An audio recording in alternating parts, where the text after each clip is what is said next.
जय Hind I love you. आज का टॉपिक है हमारा त्रिभुज, ट्राइंगल जिसको बोलते हैं।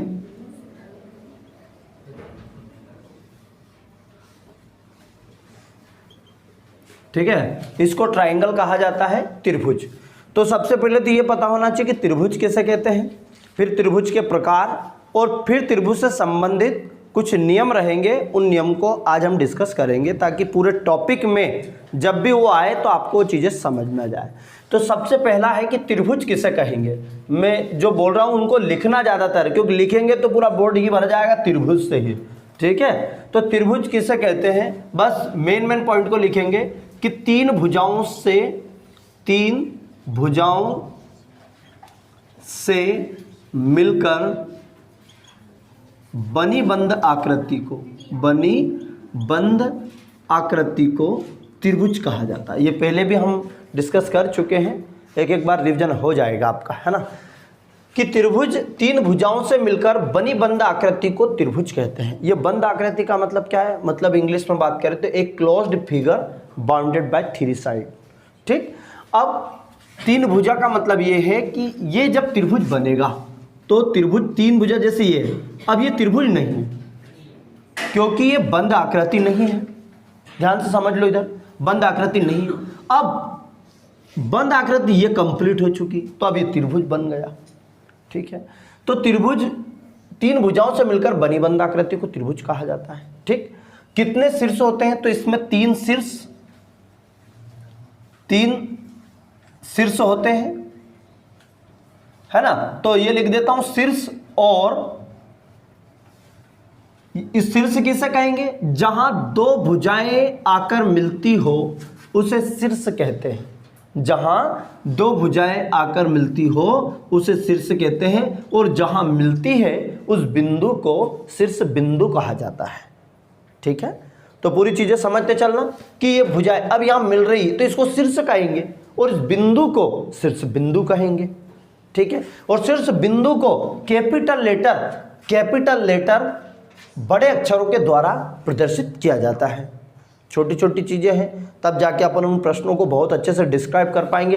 नहीं तो इस चैप्टर में आधे को नींद आती है। क्यों कि कुछ समझ नहीं आता। नींद कब आएगी, जब समझ नहीं आएगा। इंटरेस्ट आएगा तो नींद तो भग जाती है। इंटरेस्ट में तो इंटरेस्ट क्यों नहीं आता, क्योंकि उसका जो कॉन्सेप्ट रहता है ये अधूरा रहता है। ठीक, अब देखते हैं शीर्ष। दूसरा भुजाएं तीन भुजाएं जैसे ए बी बी सी और सी ए, ये तीन भुजा हो गई। तीन भुजा तीन शीर्ष, और इसके बाद चलो तो तीन कोण होते हैं, और तीन कोण अंतःकोण होते हैं, और तीन ही बाह्य कोण। अंतःकोण क्या है और बाह्य। तीन कोण, कौन से, अंतः और बाह्य। अंतः और बाह्य, ये बाह्य क्या है सर, बाह्य का मतलब ये है जिसे मैं एक त्रिभुज बना दूं ये, और ये इधर निकाल देता हूं जी, तो ये जो बाहर वाला है वो बाह्य। ठीक, अंतर वाला है वो अंतर। ठीक, समझ में आ गया। तो यहां मान लीजिए मैं ये ए बी और ये सी, तो ये त्रिभुज यदि मैंने बनाया है, इसी को यहां बना देते हैं। तो ये तीन हो चुका। शीर्ष भुजा ये सब कुछ तीन होता है।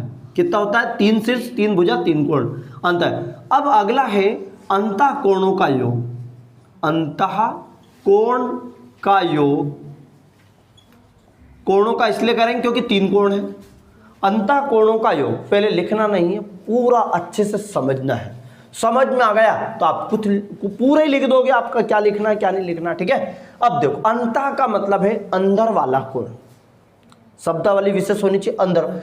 तो तीनों अंतःकोणों का योग यहां लिख सकते हैं, अंतःकोणों का योग, या त्रिभुज के तीनों अंतःकोणों का योग। बात एक ही है, योग 180 डिग्री होता है। 180 डिग्री होता है। क्लियर। अब बात इसी तरीके से बाहर की है। तीनों बाह्य कोण 1 2 3, ये ए बी सी ये बाह्य कोण है। तो अंतःकोणों का योग 180 और बाह्य कोणों का योग 360 होता है। बहुत ज़्यादा कंफ्यूजन रहता है इसमें। ठीक है, अपन ने सोचा कि भैया 360 तो ये तो चतुर्भुज का होता होगा। अब अपन ने लिख दिया त्रिभुज के कोणों का योग, तीनों कोणों का योग 180 होता है, लिख दिया।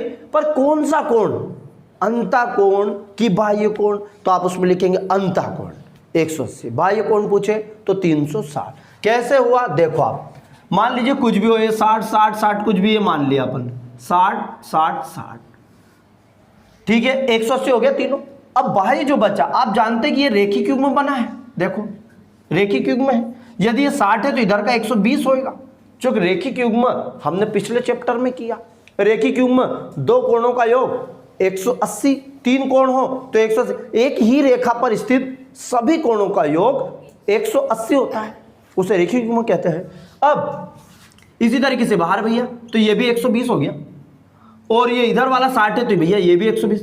अब 12 12 12 दूम 24 12 36 360 हुआ कि नहीं हुआ? मतलब ये लाइन एक एक बार प्रैक्टिकल समझ में आना चाहिए, क्यों होगा, कैसे होगा, ठीक, ताकि हमेशा तक उसको आप याद कर पाए। मेन तो ये है कि लंबे समय तक चीजें आपको याद होनी चाहिए, ठीक है, नहीं तो ये एक लाइन तो आप किताब में पढ़ोगे तो भी याद हो जाएगा, पर लंबे समय तक याद कब रह पाएगा, जितने ज़्यादा उससे संबंधित आपको क्लियर हो वो लंबे समय तक याद होगा, ठीक। अंतःकोण हो गया, बाह्य कोणों का योग, ये पूरी चीज़ इसकी क्लियर हुई, करेक्ट। अब आगे चलते हैं कि त्रिभुज के प्रकार कौन कौन से हैं।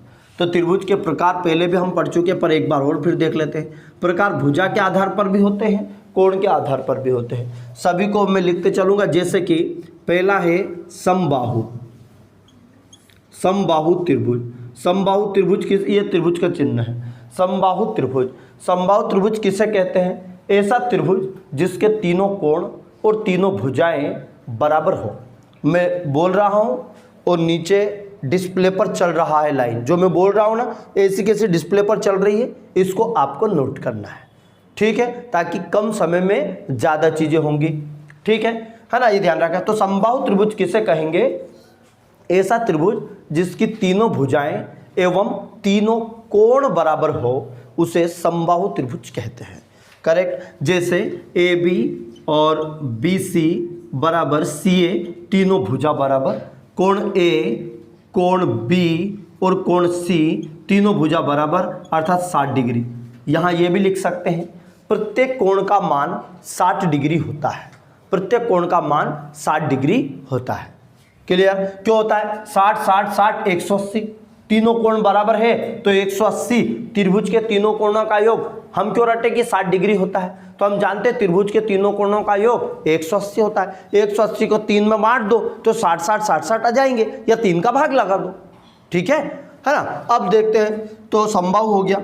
दूसरा जिसकी जरूरत पड़ेगी इस टॉपिक में, जिसका नाम है समद्विबाहु, समद्विबाहु त्रिभुज।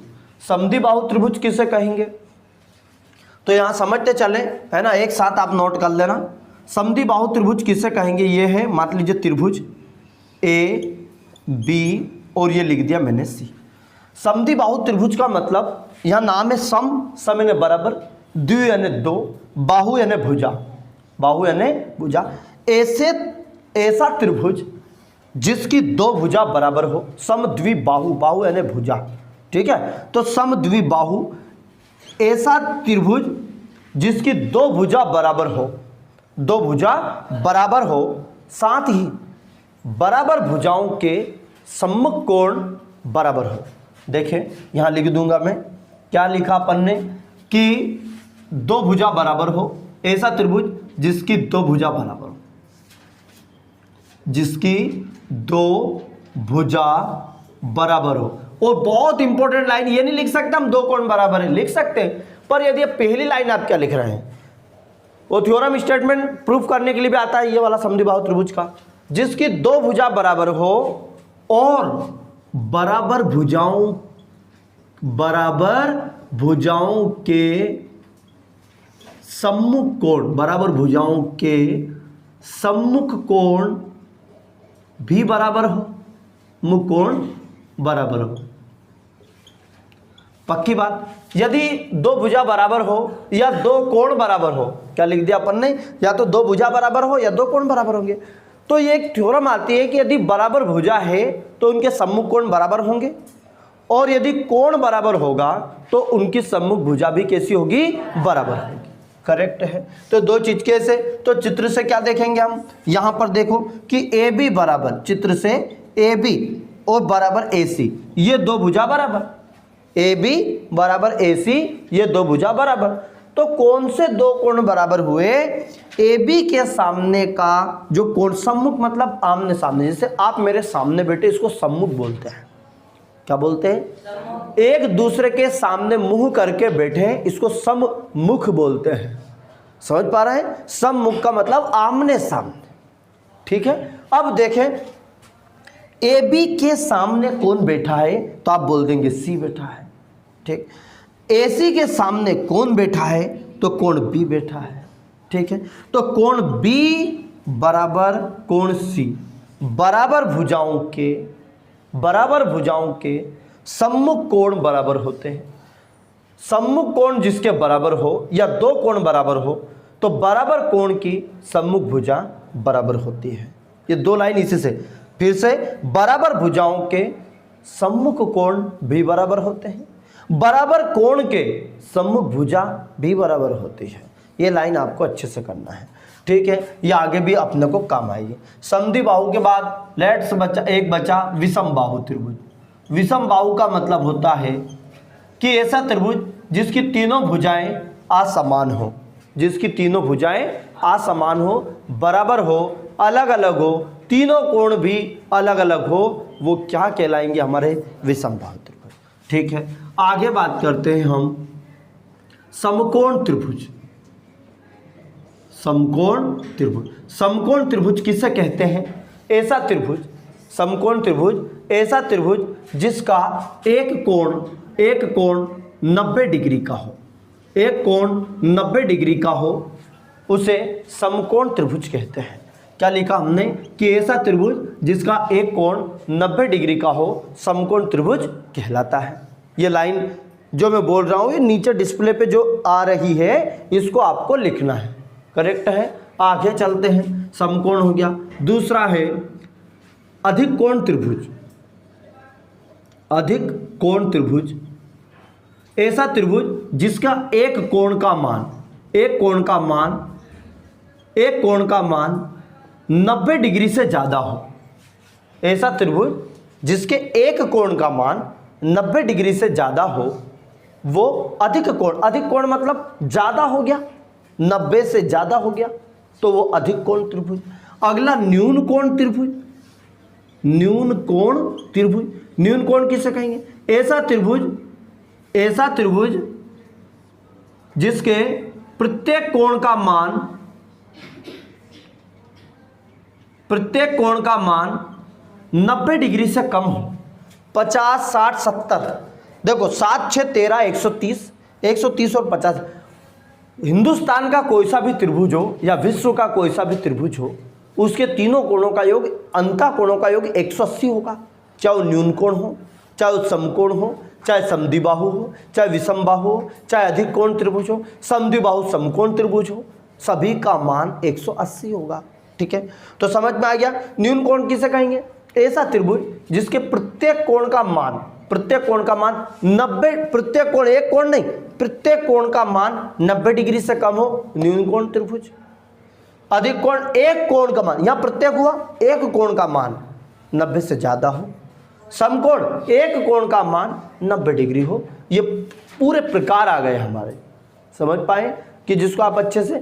ठीक है, अब बात करते हैं इसकी प्रॉपर्टी, किसमें कौन कौन सी प्रॉपर्टी की जरूरत पड़ेगी। इस चैप्टर में त्रिभुज के बारे में तो है, पर त्रिभुज में कौन से गुणधर्म की विशेषताओं के बारे में, कौन सी प्रॉपर्टी की जरूरत पड़ी है, जो हम इस टॉपिक में करेंगे। इसको नोट डाउन कीजिएगा। सर्वांग समता, इसको इंग्लिश में कॉन्ग्रुएंसी बोलते हैं। आकार, माप सब एक समान हो, ऐसी आकृतियां सर्वांग समाकृतियां कहलाती हैं। अब बात है इस टॉपिक में त्रिभुज की सर्वांग समता। तो त्रिभुज की सर्वांग समता किसे कहेंगे, हम इस पर आते हैं अब। ठीक है, तो त्रिभुज की सर्वांग समता का मतलब, यहां पर कुछ टॉपिक है जिसका नाम है SAS, इसका नाम है एस मतलब साइड, एंगल साइड, हिंदी में बात करें तो भुजा कोण भुजा। इस त्रिभुज के दो भुजा, इस त्रिभुज की दो भुजा और एक कोण, इस त्रिभुज की दो भुजा और एक कोण के बराबर हो तो ये दोनों त्रिभुज एस ए एस सर्वांग समता को प्रदर्शित करेंगे। समझ पा रहे हैं क्या बोला?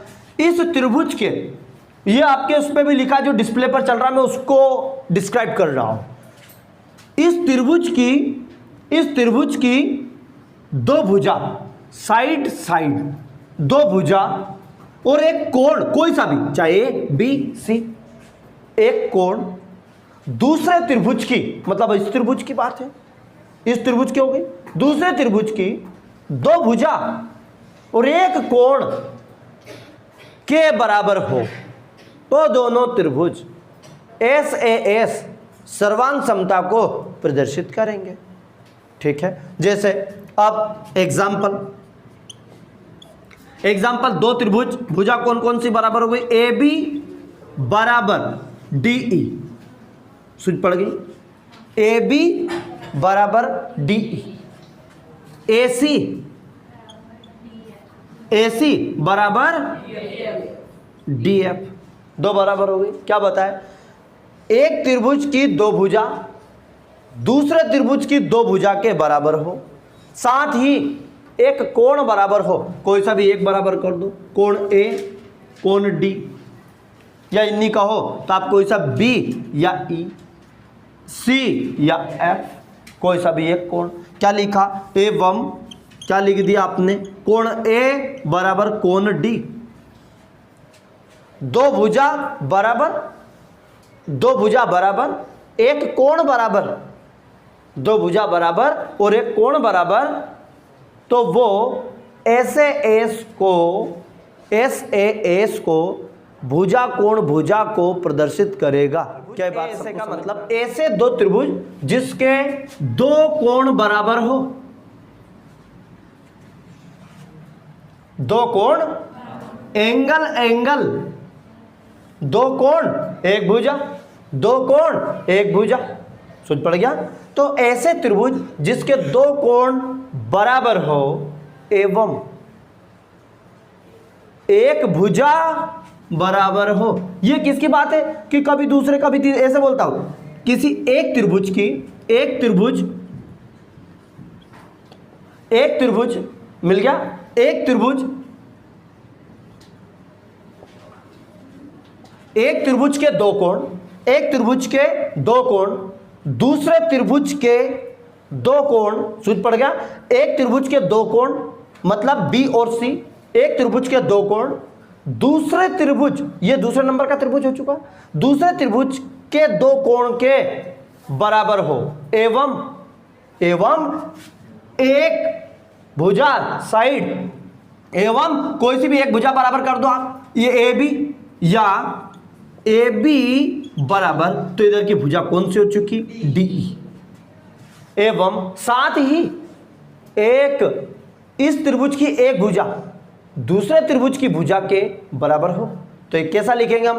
किसी त्रिभुज के, मतलब पहला त्रिभुज हो चुका, किसी त्रिभुज के दो कोण एवं एक भुजा, क्या इधर से सुनो, दो कोण एवं एक भुजा दूसरे त्रिभुज के दो कोण एवं एक भुजा के बराबर हो तो वो दोनों त्रिभुज एस ए सर्वांग समता को प्रदर्शित करेंगे। आया समझ में? तो ये दो त्रिभुज क्या लिखेंगे कि त्रिभुज ए बी सी सर्वांग सम का चिन्ह है, ये दो डंडे के ऊपर एस लेटा हुआ है, समझ में? भगवान विष्णु की तरह, समझ पा रहे हैं? आराम से शेष नाग पर ऐसे लेटे हुए, ऐसे लेटा हुआ है कौन? एस। ये सर्वांग समता का निशान है, किसका है? सर्वांग समता। त्रिभुज एबीसी सर्वांग सम त्रिभुज DEF, इसी तरीके से ये भी लिखेंगे, त्रिभुज ABC सर्वांग सम त्रिभुज DEF। और यहां लिखेंगे किस नियम से? तो लिखेंगे SAS सर्वांग समता से। ठीक है, इधर भी एस एस, कौन से नियम से? तो कौन सा? ए एस ए, सर्वांग समता नियम से। ठीक है, और आखिरी में लिख देंगे जो सिद्ध करना रहेगा। एक चीज और यहां पर देखने को मिलेगा, वो मिलेगा CPCT, corresponding part of congruency triangle. C का मतलब हिंदी में, इंग्लिश में करेस्पॉन्डिंग मतलब संगत, पार्ट मतलब एक एक भुजा, पी मतलब पार्ट है, सी मतलब कॉन्ग्रुएंसी है, कॉन्ग्रुएंसी मतलब सर्वांग समता, टी मतलब ट्राइंगल है, ट्राइंगल मतलब होता है त्रिभुज। तो क्या है? ए से समझ में आया। अब ए एस एस, इसी तरीके से मैं आपको नेक्स्ट दे देता हूं तो आप कर पाएंगे। वो नाम रहेगा आपका एस ए एस। तो दो त्रिभुज, ऐसे दो त्रिभुज, मैं डायरेक्टली बता देता हूं। ऐसे दो त्रिभुज जिनकी तीनों भुजा साइड साइड साइड, ऐसे दो त्रिभुज जिनकी तीनों भुजा दूसरे त्रिभुज की तीनों भुजा के बराबर हो, तो दोनों त्रिभुज एस एस एस सर्वांग समता को प्रदर्शित करेंगे। जैसे यहां दो कोण एक भुजा हुई थी, यहां दो भुजा एक कोण हुआ था। ठीक है, इस तरीके से ये हो चुका। एट लास्ट एक और देख लो जिसका नाम है आरएचएस। आरएचएस का मतलब, आर का मतलब right angle hypotenuse, right angle, H मतलब हाइपोटेनस, एस मतलब साइड। हिंदी में बात करें तो समकोण कर्ण भुजा। अब ये त्रिभुज सामान्य त्रिभुज की बात होगी, ये बात होगी समकोण त्रिभुज की। कि ये अब देखो कितना सीधा सिंपल प्रश्न है ये भी, ये A B C D E F, ताकि कल हम जब प्रश्न करें ना तो मजा आ जाएगा। अरे ये तो याद है। ठीक, देखो ऐसे दो त्रिभुज, कौन से त्रिभुज? समकोण त्रिभुज। ऐसे दो, ये बाकी से डिफरेंट, ऐसे दो समकोण त्रिभुज। अब समकोण है तो भैया एक 90 डिग्री का होएगा। ऐसे दो समकोण त्रिभुज जिसमें इस त्रिभुज की कर्ण भुजा दूसरे त्रिभुज की कर्ण भुजा के बराबर, कर्ण की बात है इसी में चलो, समकोण कर्ण भुजा। किसी त्रिभुज में पहले तो एक कोण, दोनों कोण 90-90 के हो तो समकोण हो जाएगा। तो किसी दो समकोण त्रिभुज में, ये एक समकोण, ये समकोण त्रिभुज, तो पहले 90 का होना चाहिए। इस त्रिभुज की कर्ण भुजा, एक त्रिभुज की कर्ण भुजा दूसरे त्रिभुज की कर्ण भुजा के बराबर हो, साथ ही एक भुजा दोनों में से, दोनों मतलब लंब और आधार दोनों में से एक भुजा दूसरे त्रिभुज की दोनों में से एक भुजा के बराबर हो, या तो ये भुजा, इन दो शेष दो भुजाओं में से एक भुजा दूसरे त्रिभुज की एक भुजा के बराबर हो, तो समकोण कर्ण भुजा को प्रदर्शित करेंगे, अर्थात आरएचएस सर्वांग समता को प्रदर्शित करेंगे। मेन तो क्या है? समकोण त्रिभुज हो, कर्ण भुजा हो, समकोण है तो 90 डिग्री होगा, दो 90-90 हो गया, एक कर्ण भुजा बराबर। अब बची क्या? लंब और आधार में से, इधर के लंब या आधार में से दोनों में से किसी एक भुजा के बराबर हो तो आरएचएस को प्रदर्शित करेंगे। क्या नियम समझ में आ गए?